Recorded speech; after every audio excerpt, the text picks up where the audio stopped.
stone soup that helped a village to win hunger fear with share. Nobody in the village could agree on who the traveler was, which is exactly how you know he was interesting. One uncle swore he was a retired soldier because he walked like he owned the road. A kid insisted he was a magician because he smiled before anyone joked. And Auntie Shanty said, he is trouble, which, in village language, is the same as calling someone famous. Now, don't blame the village too fast. They weren't born unfriendly, they were trained by experience. That week, the crops had been weak, the prices were strong, and the rumors were stronger, strangers are coming. They'll eat your food, praise your kindness, and leave your pots empty. So, the village invented a new sport called hiding. If someone knocked, you became a statue. If someone called out, you suddenly remembered urgent work inside. Even the dogs participated by pretending they were toys. So, when the traveler finally walked in, dust on his shoes, a bag on his shoulder, and confidence in his eyes, the street performed its best magic trick. People vanished. Doors shut like they were scared of air itself. Curtains moved a little because curiosity is brave even when people are not. The traveler looked around at the empty lane and said loudly, "Ah, perfect! A peaceful place for my famous stone soup." Yes, he said it like stone soup was a Michelin star recipe and not a prank waiting to happen. That one sentence pulled villagers to the windows the way the smell of frying pakoras pulls people to a kitchen.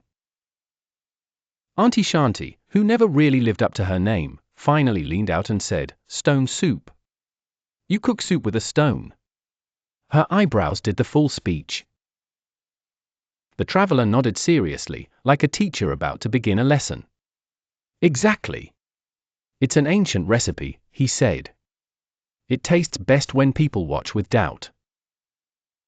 He asked for a big pot for just a few minutes, which triggered a small debate about whose pot was biggest, newest, and most respected. Finally, a pot managed to arrive. Water went in.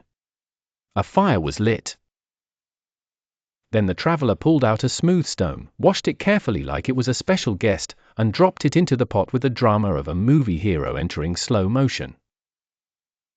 He stirred and sniffed the steam as it smelled like royalty. Then he said, Wonderful. Truly wonderful. If I had just one onion, this would become legendary." A man stepped forward fast, as if the village's reputation was being attacked. "Onion, I can give," he said, trying to sound casual while being extremely proud. In went the onion.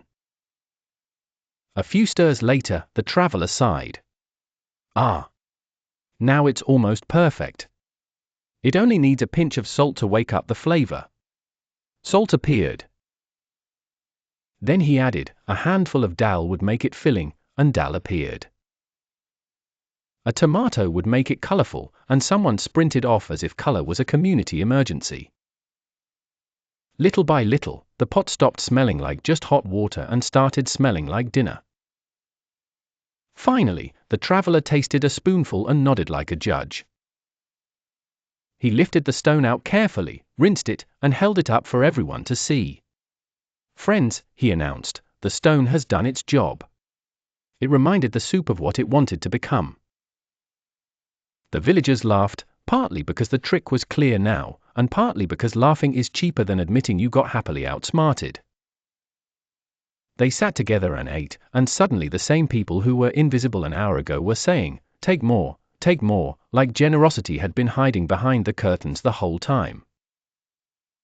Even Auntie Shanty muttered, "Not bad," which is basically a standing ovation. The next morning, the traveler packed his bag. A child asked, "Will you come back?" The traveler winked and said, "Maybe. But you don't need me now." And he walked away with his stone, leaving behind something rarer than soup, a village that remembered how to share.